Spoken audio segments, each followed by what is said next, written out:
Mahesh and Dasan Chandaria, thank you for having us in your home. Beautiful place you have. Thank you. Thank you. Father and son, you resemble? More like who do you look like, you think? Mother or? My dad, for sure. Yeah? So many people will hear the name Chandaria and will think Chandaria Industries, and Manu is the first thing that will pop up. So talk to us on whether there is a link in terms of family or business, what it is you do. I'll start with you. Obviously, as far as businesses are concerned, we are two different entities. Family-wise, he's my uncle. We have very close ties with him. Okay, but there is a distinction in terms of business. Business. Yeah, but you're related, but not in the same line of business. Not at all. So we're separate family businesses. He's my granduncle. Our business, you know, the core business is tissue, paper and hygiene products manufacturing. We're also into real estate, mining, insurance, and solar energy generation. Okay, so Chandaria Industries has been in operation for what, 51 years now. 51 years now. How did that begin for you? When did you get into the industry? I joined the business in 1978. Oh. After my graduation. I obviously didn't have the opportunity of working outside the business. As soon as I finished my graduation, I came back and joined the family business right from the bottom, going out on field sales, learning the factory floor, and gradually grow myself up the ladder. Yeah, so it's a fully owned family business. It is. Always has been, is currently. Yes. And so for you, Dasan, you are born, you come into this matrix, it's family business. Did you automatically think the same line you'd follow, or did you have other aspirations? To be honest, you know, my dad and both my parents were very open, very flexible with me. They gave me the choice. They said, this is the rest of your life, you decide. This is a family business, or you could do something, you know, of your own. I think my passion for consumer products is what really drove me to, you know, to join the business, join the family business, and especially Chandaria Industries. Passion in what sense? I'm really passionate about consumer products. You know, it's not only a product, it's a lifestyle. Okay. The brands you choose to engage with, the products that you use, you know, more and more are becoming more a part of your identity today. Okay. So this has come down to you. It came down to you as well. So even for you, working elsewhere but finally choosing to go down the family business, do you get a sense that it was easily handed to you? It pretty much was silver platter type, because an outsider will look at it that way, that for both of you, for you from your father and from him, and being in the family, it's you come into this thing that's working, and so it will work for you as well. You have no choice for failure because all around you is success. Would you say that? Not really. Obviously, we try and keep family in the house. When you go out into the office, it's not family, it's business. How do you draw that distinction? It is very simple. You know, obviously, if you get carried away with a compassion, saying, oh, he's a family member, then you're not going in the right direction, for sure. Yeah. Yes, I have a very big family in the office side. That's my employees. That's my family there. Family at home is family. Okay. And for you, you'd say there still is, what is it you've seen that you've brought in that's different from what's been assumedly handed to you? Okay, so I think when I came back, I saw a lot of opportunity apart from our core business. So I really wanted to chart out a clear diversification strategy for the group, and I realized that we really needed to structure ourselves in a way that we could branch out and start tapping into other sectors. So the first major real expansion outside our core business was real estate, then came mining, then automobile manufacturing, and the latest joint venture with Barclays on the insurance sector. And somewhere along those lines, solar energy also played a role. I mean, I think on the core business, where we really saw the opportunities was to try and professionalize the business. Yeah. Try and bring in some management structures, because you know, my dad really spent a lot of years, a lot of hard work building the business up from scratch. You know, he was very much part of the journey to get the business to where it is today, and you know, continues to remain. But so what we realized is we can't do everything.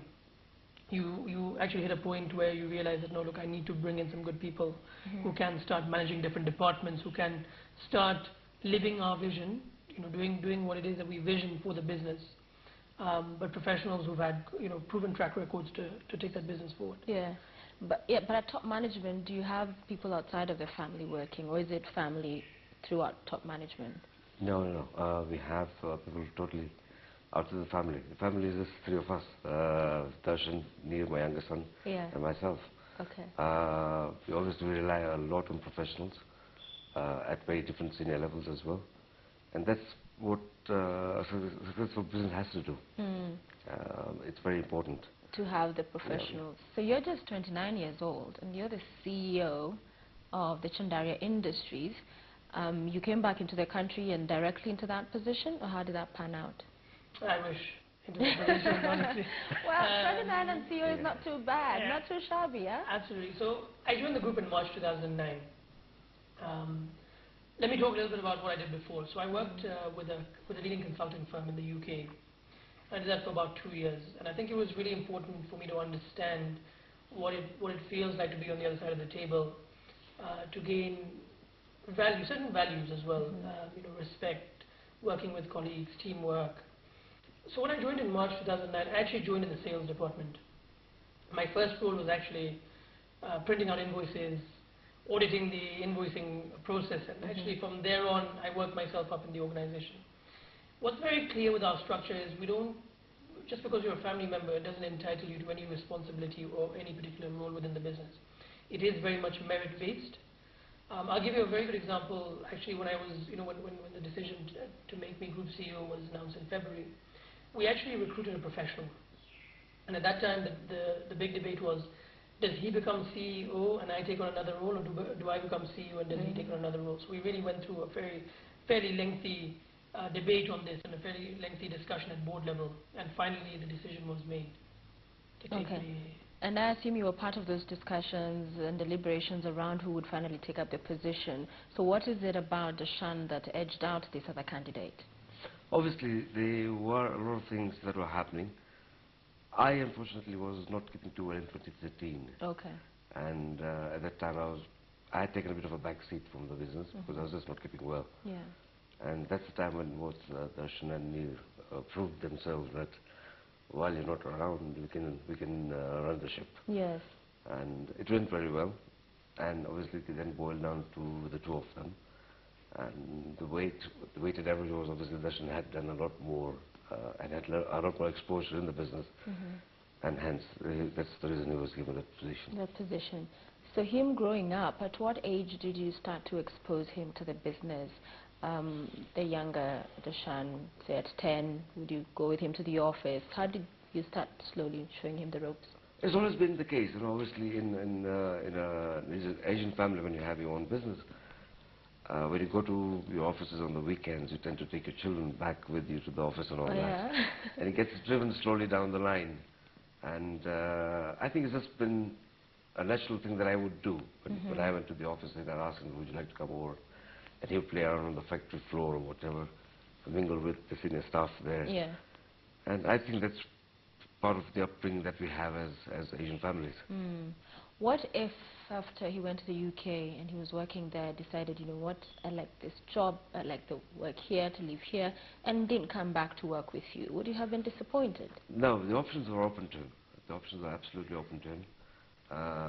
I decided, and I told him that, look, you do what you feel is best for you. And I think he eventually decided that he would like to come back to the family business. Yeah. Dasan, there are people who will see this as dad's vision, dad's ambition, dad's hard work, dad's succession, and you're just now a part of the puzzle. But in terms of what Dasan himself has brought in, it's he's enjoying all of these beautiful fruits. What do you say to those people? It's very difficult to speak about myself, but I think for me it's been, yes, we have a base, but from that point on, how do we take it to the next level? I wake up in the morning, I go to bed at night thinking about how do we take the group to the next level. For me, it's all about achieving a set goal, achieving a vision that we've set out for different businesses within the group, and really taking them to the next level. And I've really worked hard to get involved in the businesses, to understand the different elements, right from finance to technical elements, of the business. And I can assure you that we work long, hard days. We make a lot of sacrifices because, we take up weekends to travel when we need to. And a lot of people my age, a lot of people who've joined the businesses around the same time I did, don't quite understand why it is that I do what I do sometimes. Okay. So you'd say his work ethic, how do you describe it? About his work ethic in terms Workaholic. of... Workaholic? Always. Work, Always, work, work. That's right. What has been his impact? How the industry was doing before business, before he came in, and Neer as well? Yeah, obviously, we were very set in our ways of doing things. With both Dasan and Neer joining the business, obviously there were a lot of new ideas that were brought into the business. Maybe you don't need to do certain things a different way. Sometimes you do things out of habit rather than out of innovation. Yeah. And I think this is what changed us. By them coming into the business, we started looking at things at a very different angle. Yeah. So there's that freshness that they've brought right, in. yes. But in business, there also must be those fundamentals that don't change. There are those things that, must be the core principles and that hold the business together. What would you say those are, even as you seek to bring these new ventures, new frontiers for the business? What is it you're keeping at the back of your mind as this must always remain the same because it's the pillar of the business? I think the first value that both me and Neer have had ingrained in us is that, yes, you run a business, but you have a responsibility to a number of stakeholders. And it's not just customers or suppliers, it's the wider community. Today, we've been able to build businesses and we have been able to get to where we are because of the support from the wider community. So we have an element of responsibility. We must ensure that we give back to the community. We must make sure that we are actively involved in projects and programs that develop the wider community and the country. That's definitely one. Transparency in what we do. And I think above all is respect for everybody that you work with. Okay. You'd agree in terms of the values that hold you together? Yes, I would. I know. Yeah. Like I said, work is one thing. We do a lot of CSR activities, and we keep them very quiet. We don't like to make noise about them. I think that's the essence of CSR, Yes, not that's the right, yes. chest thumping I about mean, a it. lot of people use CSR as a marketing tool. PR, as well, yes. yeah. Okay. And we'll get to the business aspects and about what you're doing now. But let's go back to family and the dynamics of how it works out, because you're working together. So how is it you draw the line between work and family? Because he's your son, he's not too old, very young, Neer is even younger, and you're their father, but also holding a senior position in the industry, in the business. So how do you balance that out? It gets very difficult at times. How so? Give me an example. We always have these spillovers of the office on the dinner table as well. So we end up sometimes discussing the business as to what happened or some issue or the other, we take it up. My wife always complains about it. Your wife? Like please don't bring the table, the office onto the table as well. Right. It happens. So it's hard to leave that. It's work very at difficult work. to keep them apart. Yeah. But how is it you solve and resolve conflict? When you're not seeing eye to eye, say on an issue, how do you resolve that? So what we've done is we've really brought about a professional element to this. We've really sort of brought in a governance structure where, okay, it's not just three of us and then we're arguing to say, okay, fine, but this is the way we want it, this is the way we want it. We actually have some independence now, part of our executive team that sit and make key decisions with us. And that helps you realize and feel that it's not a personal decision against me. And you realize that, look, there's people outside the business here. So if four of the people are saying that, okay, this is the way it should or shouldn't be done, you've got to accept it. Yeah. Because it's a more a professional structure which is governed correctly, Okay. So away from work, how is it you guys bond as the boys? What is it you're into? The lighter stuff. Obviously, we have our own bits and pieces that we try and do jointly. Both Dasan and Neer play a lot of sports together, so they have a lot of bonding in that angle. Dasan used to be a keen golfer at one time. His handicap has grown in the office. Neer, on the other hand, has become an extremely good golfer, plays off scratch at the moment. And both of them sort of spend time together playing squash as well in the evenings. Yeah. What about you? Can I answer? Yes, now that he's answered for you. We love cars. Oh. Absolutely love cars. There are many cars on the parking lot. Okay. We absolutely love cars. And my dad has a particular passion for Land Rover brands, especially Range Rover. We love interior design, architecture.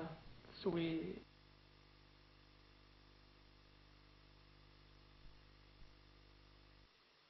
fine architecture, fine dining. We are crazy about fine dining. And how often do you do that? Well, as often as we can. Okay. You know, we make decisions really on the spur of the moment. But whenever we visit somewhere, we have our Nairobi favorites.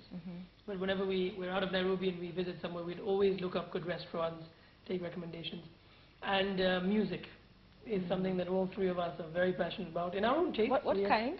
Yeah, a variety. My dad probably has music spanning the 60s to current. So he has like a massive archive. Yeah. And he probably has some records as well. Yeah, which would come out every now and again. But different kinds of music, but you know, a whole variety. And you know, I think that's what keeps us bonded outside work. You know, outside of work. Socially, to say so, yes.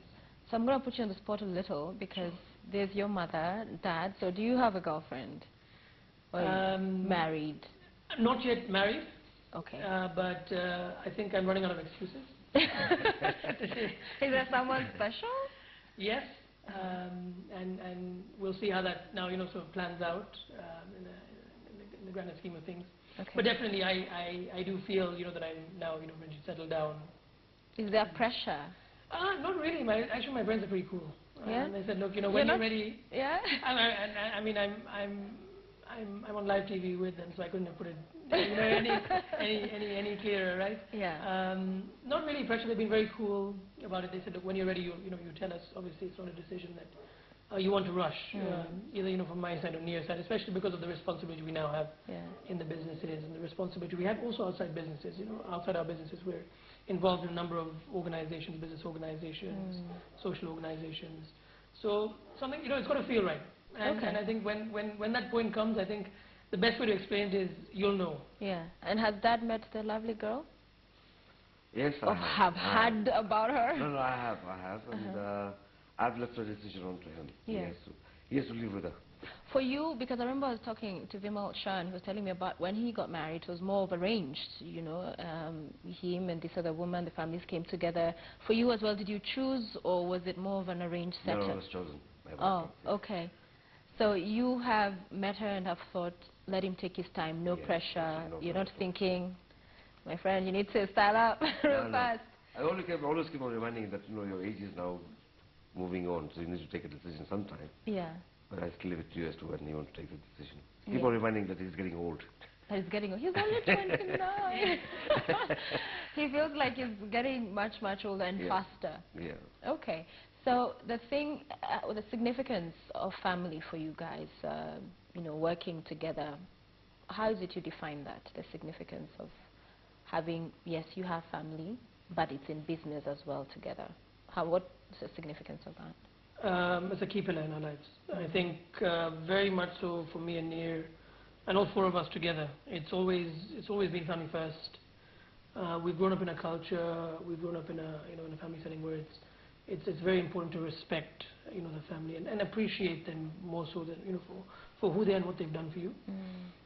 And I think, you know, whether you look at it from any angle, any walk of life, whether it's work, whether it's social, whether it's any support mechanism, I think, you know, your family will always stand by you in the good times and most importantly in the bad times. And from a work perspective, I think what's been amazing for the three of us is that we're absolutely on the same page. You know, we are very clear where we want to take the group. We are very clear where we want to take each individual business within the group. We're very clear about what play we want in different sectors. And we're very clear about, you know, what our 3 to 5 year plan is. And I think and I'm very proud to say that, you know, that you know, we're all aligned. You often find that, and you know, we've seen many cases where because that alignment is missing, because that understanding is missing, that, you know, things actually go astray. Don't work. And a good point you make, because I was going to put it this to you. For Asians, you see, many of them will be in business together as family, but it's not so with many others. Some Africans, it will fall apart, but Asians have this one thing that appears to really work. What would you say is the secret? I think it's just basically family cultures that works with the family.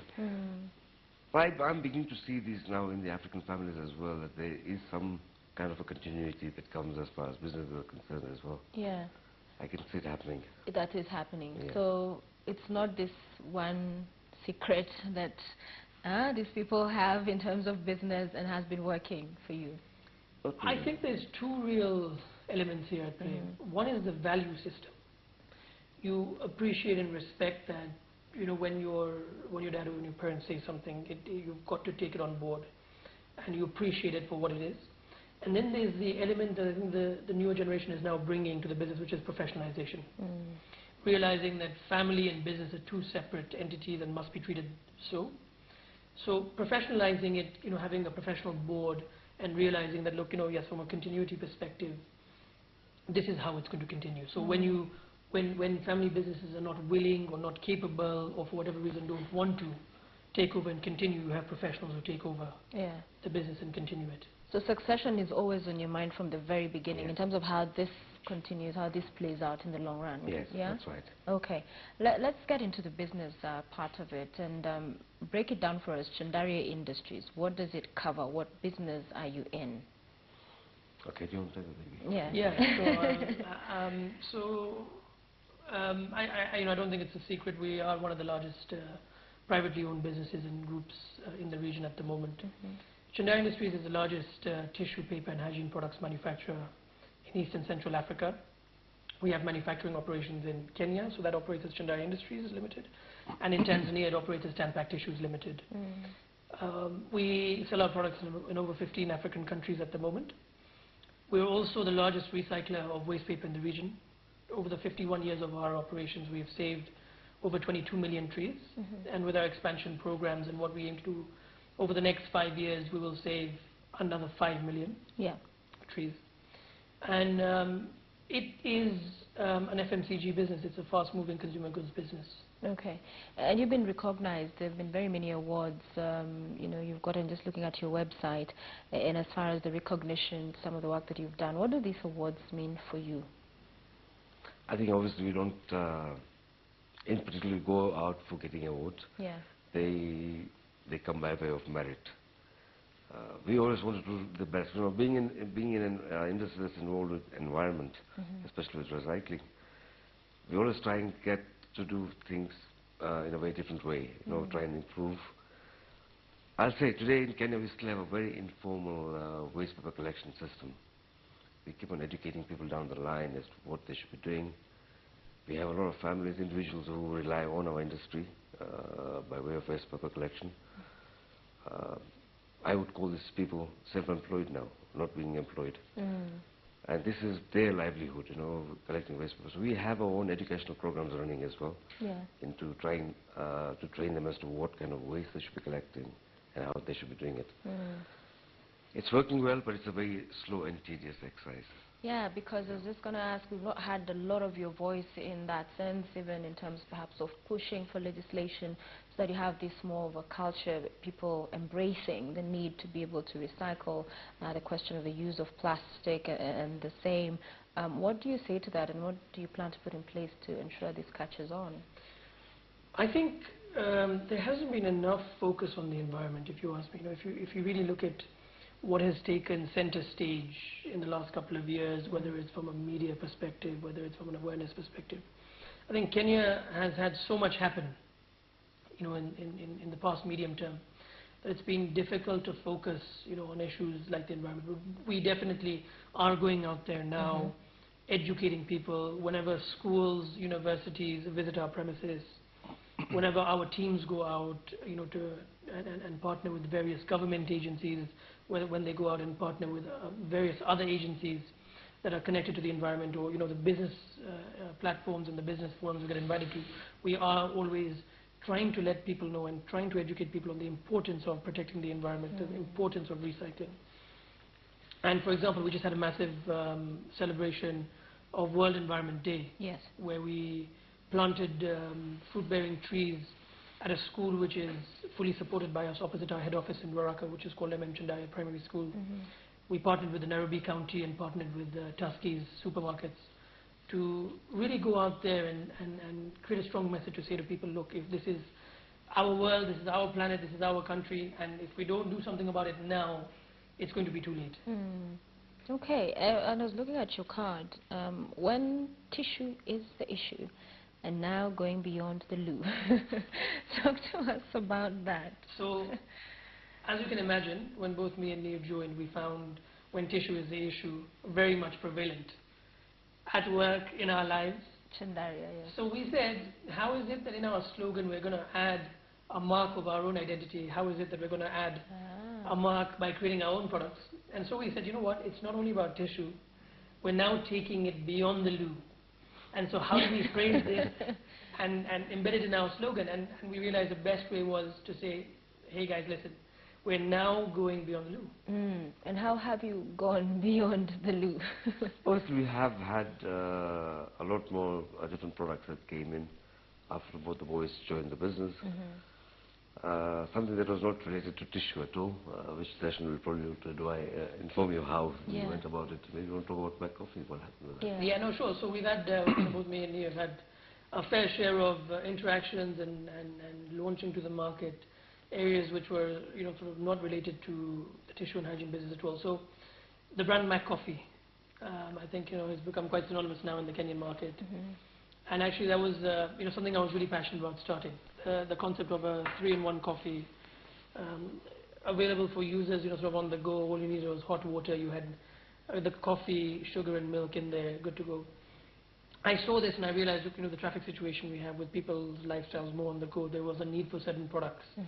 Just like we have travel tissues, pocket tissues, there's, beverages and food are constant requirements. So this I started up and, we had a very good opportunity to sell that business back to the people we did a JV with, based out of Singapore, a very big company. Okay. And so we exited that business, but it was a very good, interesting learning experience. So you don't look at that as a failure. You don't look at it as miscalculation. You see it as learning. Well, it was a tremendous success. We got an opportunity from them to buy back the business at very, very attractive rates. And sometimes, you've got to make commercial decisions over emotional decisions, and we kind of realized, look, this kind of offer is just too hard to say no to. So we decided to, exit. To exit. Yes. What did you make of that? I think it was a good exercise as well for us. I mean, a totally new sector to deal with, starting from scratch. And I think we're probably to number 2 in the market. Yeah. After this cafe. And also other sectors, talk to us about where else you have your footprint now being felt. Other than, of course, you have the tissue, going beyond the loo, you have motor vehicle, talking about mining you mentioned as well. Break that down. Sure. Like I mentioned, when I came back, I realized that there's opportunities in a number of other sectors. And I'm the kind of person, and I know Neer is as well, that we really like to close transactions. We really like, the thrill of the newness, of a transaction, the thrill of the newness of a sector. We really like to see something and be able to grab the opportunity and turn it into something that, we really want. And so the first one was real estate. When I came back in 2009, there was no doubt in my mind that we had to play in the real estate sector. Things were happening, it was booming. The capital appreciation, the rental yields were really going up, when I came back. After that came the gold mine, and we now effectively own the largest gold mine in Uganda. It's a property which is over 250,000 acres. And I realized that Africa had one real strength, if you looked at it from a resources perspective, and this was sort of precious metals and elements around the extraction industry. And I realized that we've got to play in the mining sector. And so an opportunity came up, and within a month we had to make a decision about whether we want to go into it. And luckily a close family friend of ours, a very big group from India, had also shown some interest to say, look, we'd also want to go into this industry. Let's do a JV. And we had a month. We flew in geologists from Canada, the UK, and we just made a decision. We said, you know what, we'll learn as we go along. And today we're in production. The mine is running well. We have very interesting plans on expansion of that. Yeah. And automobile manufacturing is very interesting. I think people are still trying to get to terms with Mobius Motors.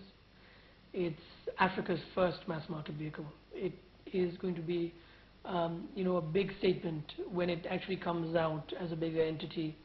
So I met Joel Jackson, the founder and CEO. Yes, I saw the picture. Yes, at the African Leadership Network's annual gathering in Mauritius in 2013, and from there we've just never looked back at that business. So there's this, real estate, you're talking automobile, mining. Do you sit back and think, oh my gosh, all of these things in a span of very few years, and yet our business all of these years has been centered around this? Do you feel like it's too much, too soon, too fast? No, not really. I think the world's moving so fast at the moment. Keeping pace with it is a mind-boggling statement. If I'd say that. You need to be fast-paced. You need to diversify. Things are moving too fast. And I believe in diversification, because if you have a sector that is down, probably the other sector is up. So it has a balanced effect on your business. But don't you worry about diversifying too much, and as far as losing connect and link with your core business? Or for you, again, is it a matter of let's have it all, whatever works, what doesn't, move I mean, on? obviously, you try and make a calculated, you try and take a calculated risk whenever you're getting into another venture or whatever. You just don't go into it blindly. And I believe that whatever we have got ourselves into recently is for the best as well. Yeah. You don't have any of those concerns as well? I think it's a matter of setting your priorities. It's a matter of setting a clear vision, setting clear-cut goals. And then you've got to understand and you've got to be able to prioritize what is important at that point in time. We still spend the majority of our time on our core business. Tissue and hygiene products manufacturing and distribution is very much our core. We are very much focused on it. And we don't want to lose sight of that. I mean, even a transaction as large as the recent one we've done with Barclays Africa Group, the joint venture we've done with Barclays Africa Group to create an insurance business is massive. It takes time out of what you do day to day. But I think as long as you get your priorities right, as long as you know that you're working towards your vision, you're okay. So you're talking about Mobius. It has seen tough times in developed countries, and it's something you sound very optimistic about. What is driving that for you? Because it hasn't worked in other places that are more developed. So why do you think it will work for you and here? I think the main element around Mobius is, one, that it's suited to our conditions here. If you look at a lot of the vehicles, a lot of the concepts that have been tried in other countries, were maybe not necessarily that well fitted for the environments. But this vehicle is built taking in mind our poor road conditions, the rugged terrain we have, and the lack of backup, especially in rural areas. We've built a very strong management team. I believe in that team, and more than anything, I think Joel Jackson is extremely passionate about the business. He's a very smart guy, and I really think he's got what it takes to make that business succeed. Yeah. Just to give you one statistic to show you how the business is progressing, we plan to sell 50 vehicles for the in the first 12 months. We've actually hit that mark in 6 months. Wow. Okay. So Dad, when you look at how far you have come, and you're thinking about the future, what is that going to be informed by, seeing that you've had all of this progress in this period of time? Going forward, what do you think will inform what you get into? I mean, obviously, it's not a very simple question, but we try and do planning for the next 5 years as to what's going to be happening. As we speak now, we already have things on the drawing board that we're working on to see the next 3 years. Okay, so there's that futuristic look. Yeah, all the time. Yes. All the time. Yes. Family owned, in terms of getting perhaps Kenyans to own a little bit of Chandaria Industries, would you open it up? We have been toying with the idea, going partial public. Yeah. It's been a thought that's been playing in our minds for a very long time. Obviously, we want to see how the stable. I mean, the company is very, very stable at the moment, but what our expansion programs are, and what, if anything, will we require any investments to be brought in to fund this expansion programs. Then maybe we might toy around with the idea of going public. Okay, so it might just happen. If you look at the reasons why businesses list. One is the requirement for finance, and I think and the requirement for capital for expansion. I think we have built a business strong enough, especially with my dad's input and his guidance. We built a business strong enough that's self-sustaining. All our expansion plans at the moment do not require funding. We're a very strong business. So at the moment we don't actually need to list. The business needs are not that of a listing process. What we are trying to do is, and which my dad is really pushing, is the expansion. All our board meetings, all our family meetings are always around, what are we doing new, guys? What are we doing new? Yeah. What's the next big step? So we don't see the need to list yet, but it is definitely something that we will look at as we chart our journey for the next few years. What would you say is your biggest challenge as a CEO at such a young age of a huge company? It's an interesting question. It's an interesting question. Look, time is the only real, sort of finite resource, that we have. But I think it's also getting people in my age group also to see the importance of taking their business to the next level, and getting into a group of peers and a network where they really understand that, look, yes, life isn't just about, okay, fine, we've got the stable businesses and enjoyment around that, but this is what our family did for us, this is what our parents did for us. What can we do in return from them from a business perspective by taking the business to the next level? Yeah. Do you see your father as a mentor? Absolutely. Okay. What do you see in him, of you, in him?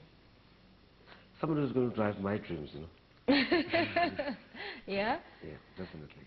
Okay. The Global Entrepreneurship Summit is coming up, and for you, the significance of that, talking about entrepreneurship, you've been in the game for a long time. It has worked for you. What do you see as the significance of this? I believe that we have a lot of talent on the ground in Kenya at the moment. It really needs a lot of exposure. That's very significant. I mean, I know Dasan spoke at Strathmore. The GS launch. GS launch at Strathmore. And the whole thing was being driven that we have the expertise on the ground. Why are we not taking them to the next level? So there is that opportunity, there is that hunger in terms of getting into business for young people. And by the way, before I forget, how many people does Chandaria Industries employ? Okay, so directly across the group, we're about 2,000 employees now. And our recycling operations in Kenya and Tanzania and the region provide employment to over 20,000 people working in the waste paper collection and distribution sector. Yeah. So yeah, you spoke at Strathmore. Let's get back to GES in terms of just getting ready for this. What is it you see as a significance, and what needs to be the rallying call at this particular time? I think it was a great initiative, by the presidency and by the private sector as well to come out with an event that actually launched what is GS all about, and to launch it very much from a Kenyan perspective, where the focus was very much on entrepreneurship. We have so much talent, we have so many great ideas, in this country. What often lacks is the funding to take those businesses forward, to start up those businesses and take them to the next level, and some governance structures, some management help, some help in framing and structuring the business in the right way for it to become a commercial entity. The world is looking at the continent, the world is looking at East Africa, and the world is looking at Kenya. It's not a secret anymore. We've seen the number of multinational companies, the number of global companies have set up shop here in the last few years, and that trend is continuing. We have a whole host of multinational companies and international companies talking to us about doing something with us here. So I think this is a major global statement for Kenya to say, look, we're ready. We are ready, we're about business. Come and see what we're all about. What we're all about. 51 years in operation. In terms of the landscape and of doing and the environment for doing business in Kenya, the ease or lack of it, how would you describe that for you over those years? It's again, like I said, it's both ways. There's a lot of positives as well. There's a lot happening in Kenya at the moment. There's also a lot of red tape that one needs to go through in setting up a greenfield operation. Yeah. That needs to be streamlined. Obviously, the cost of land is very high now. So setting up a new business, the first investment they look at is land, and it's quite forbidding. What else do you see as challenges, Dasan? I think we've obviously had our challenges with the infrastructure as well. We still see that, look, the traffic situation, especially in Nairobi, and now we see it in other major cities, is getting quite bad. Security has obviously been an issue. I mean, we're not just talking about incidents like Westgate, but it's been the general security in the country, and that's something that we can't get away from. But and I think just generally red tape with various government agencies, with the way things are done, it's a cultural issue that we have, the bureaucracy.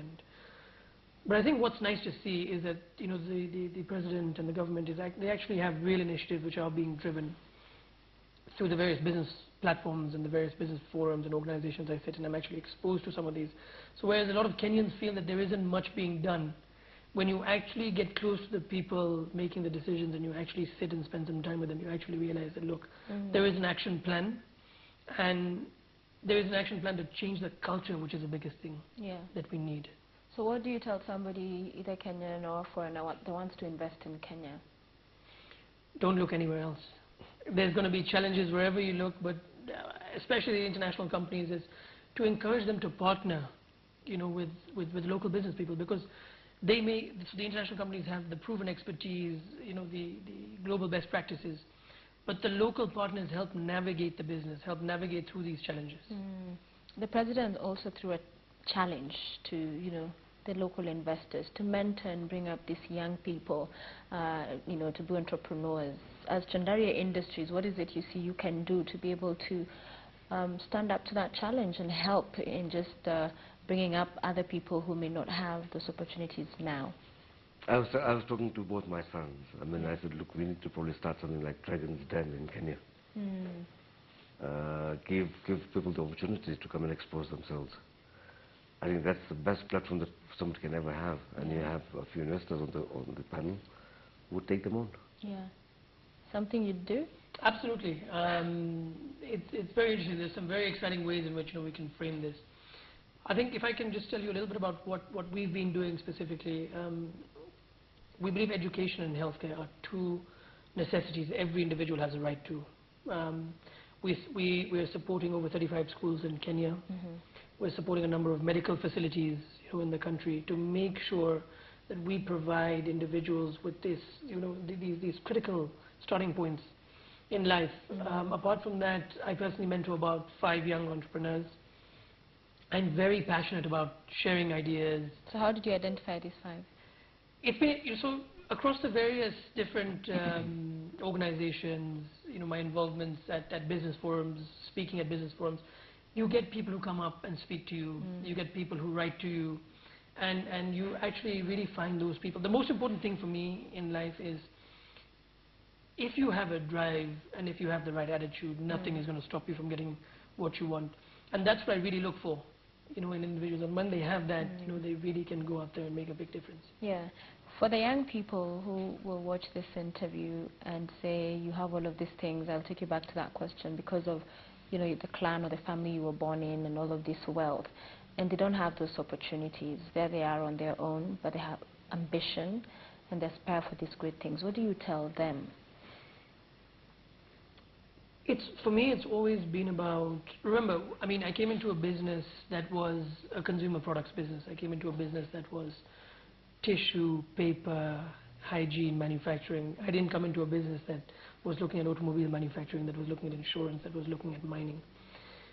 You need to first set out what it is that you want in your life. Be clear about what the objectives and what your vision is. And as long as you're committed to getting there, you will take a few steps back, you will fall, you will hurt yourself. But as long as you have the commitment to get there, nothing will stop you. Yeah.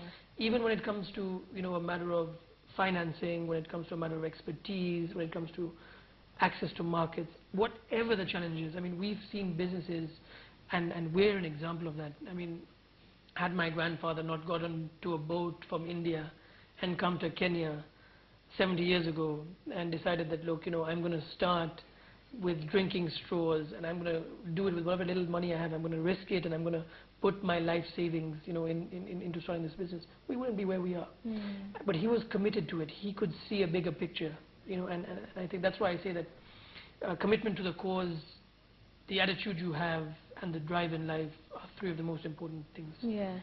Would you say the same thing to these people who, you know, again, you got into this machine or business that was working, and there are many who look at it and say, well, we don't have that, you know, advantage or working for us. So what's your advice to them? I believe, you know, it's just one strive. You know, I mean, you never give up on an idea that you have.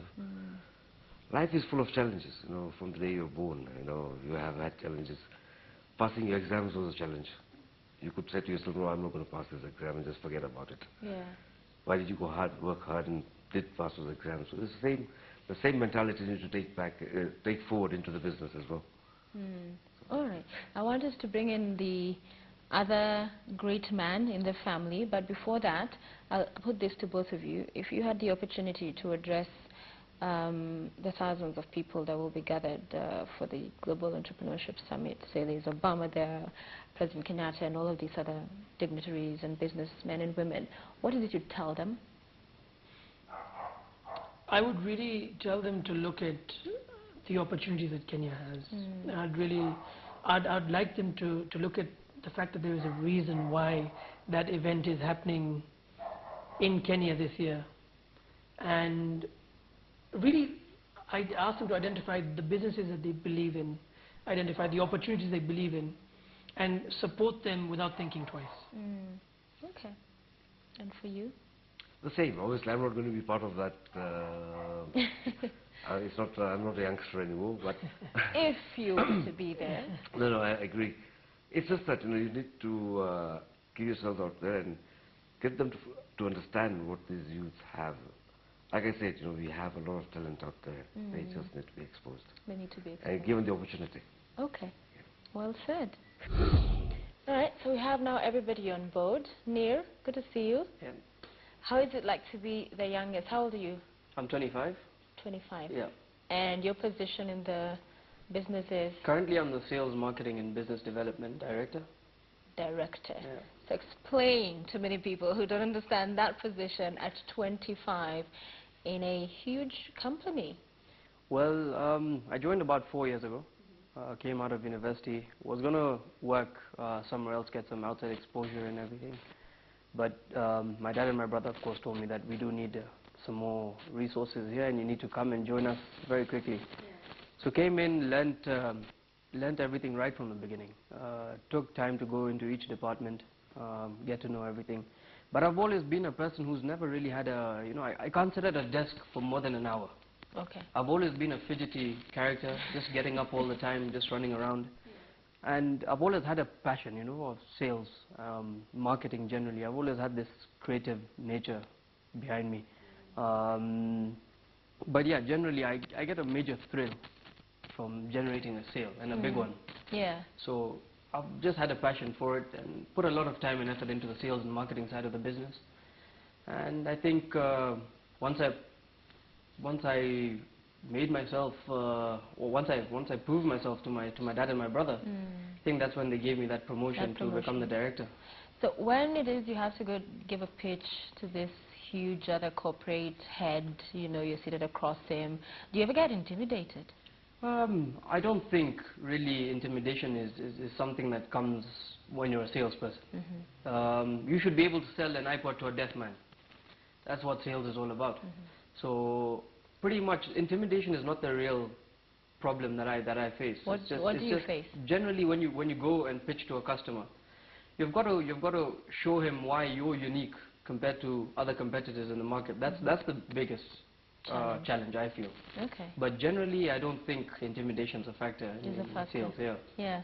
So Dasan, proud of your brother. I'm seeing you looking at him and smiling. He's growing up to be a fast Dasan as well. And then thereon after Mahesh. And so what is that for you, having all the boys in the business? No, it's great. I wouldn't have it any other way. I wouldn't want them to be anywhere else, to be honest. Neer's a great asset to our business, absolutely. He's a people's person. And when you talk about intimidation, I mean, he will make the guy on the other side of the table his friend within no time. They'll have broken the ice, they'll probably have played golf somewhere together, they'll have probably been out together partying, or have, you know, done something together. So he's a great asset. I mean, he really manages our customers well, he really manages our external relationships very well. and he's really passionate about closing transactions, and he's gotten an eye and the drive to identify an opportunity and suss it out and really just grab it. Yeah. So you guys are millionaires pretty much at a very young age. So how is it you're handling these millions? Do you budget? Do you have your own share? Or is it all in one basket? And maybe I'll start with you on that one. Sure. I think, that comes back to the values, that comes back to, the elements of family respect. And we all appreciate that, look, there is this pot, and, we all have access to it. We're very reasonable and responsible. My parents have set very clear-cut guidelines as to, how we should be responsible about it. And, for us, it's not all about the money. It is about the satisfaction we get from creating an excellent product, from creating a business, from inspiring people. It's more those values that really drive us. We don't go to the business saying every day, every morning saying, what, my eye is on X amount of millions. That's not, we know what it is. Obviously, we work hard and we play hard as well. So elaborate on the playing part. Neer, you play hard as well. Yes, we do. I enjoy my golf. Enjoy our cars. We love our cars. As you can see, we have a big passion for cars. I saw a number of them. Yes. So we do have a very big passion for cars. A lot of speed. I do a lot of buggy racing in the autocross scene. Play a lot of squash, tennis in our free time. We love the wildlife, so we try and whenever we get some few days off, we try and go away to the Mara. So generally, that's what we do during our playtime. Yeah. That's good. And turnover-wise, Chandaria Industries, what would you say that stands at? Our turnover is worth the values we live for, to be honest. That's a very safe answer, Dasan. Come on. Okay, you know what? I'll leave this to imagination. Give us an approximation. What if we're talking about? What I will say is, it's no secret that we are one of the largest privately owned businesses in the region. We have a reach of over 15 countries. We sell our products in over 15 countries. So I'll leave the rest to your imagination. People to imagine how big, how much that is. Neer, there are many young people right now unemployed, and you're talking about entrepreneurship. Many people want to start their business and do something. What is it you tell them? For you, it's worked out easier than for most. What do you tell for those who don't have it, don't have the advantages, opportunities you've had? One thing I do agree with you. Look, we've got to face the facts as well. I've definitely come into a family and I'm very fortunate with what I have. But of course, a lot of people do have this statement and say, oh, you know what, you're just fortunate you went into a good family and you're just lucky enough to be in a rich family. I don't really look at it that way. I don't look at it as, I think, yes, I do appreciate that I've come into a good family and yes, a wealthy family, but it's what you do with your own life as well. Yesterday, it's my dad's millions, not my millions. Okay, but what I do with my life and where I want to take the business with the vision I have for the business, that's what's going to be that's what's going to make me a successful business person. Yeah. So ideally, what I think I would tell a lot of people out there who, of course, have not been as fortunate as me, is work hard. I mean, look, you've got your bottom line. Everyone has a vision, and not everyone is silly. Everyone has a brain of their own, and everyone is extremely smart out there. It's just a matter of finding out what you're good at, and once you hit that nail on the head, and you actually find what you're really, really good at. If you pursue exactly what you're good at, I assure every single person out there that they'll become a successful person in their own way. In their own way. Yeah. If you were to be given an opportunity to address the businessmen and women and politicians at the Global Entrepreneurship Summit, what is it you'd tell them? One thing that really is where I have a soft spot. I've always had a soft spot for certain things, like a lot of the people you see who are unemployed today, a lot of the people who are struggling. We drive fancy cars going down the road, but you see people in the rain walking in the mud, people who are dying because of just standard things like drainage, because there's flooding going on. I think I would honestly plead with the president and all the other senior officials that we need to have the common necessities, things like electricity, drainage. These simple things would just make our country better. Yeah. So I think that for me is quite important. Okay. Yeah. Finally, before we go, the future of Chandaria Industries, a lot of things still happening now with you guys. as a family, succession-wise, so Dasan's son and Neer's son and all will be taking over the business and more success to come? We definitely hope so. Yeah? We definitely hope that they'll have the same drive and ambition and see the future as positively as we have done. What we will ensure is we create a good, strong platform in terms of family governance, in terms of structures, in terms of making sure that we do whatever we can to make it as easy for them to fit in as possible. Okay. We, like my dad said, without going into it too much, we have great plans for the future. We're very upbeat about it, and we hope when they do come, they will see it in the same way. Yeah. You're the most vocal in the family, aren't you? No comments. There you go. Thank you, guys. Thank you so much. It was a pleasure. Where's Mom? Mom's, I'm sure, somewhere, around the house doing what she does best. Yeah. You remember, she runs the Ministry of Home Affairs. Yes. So that keeps her busy. She must be very busy. This is wholesome to do it. Yeah? All right. Thank you. Thank you very much. Thank you.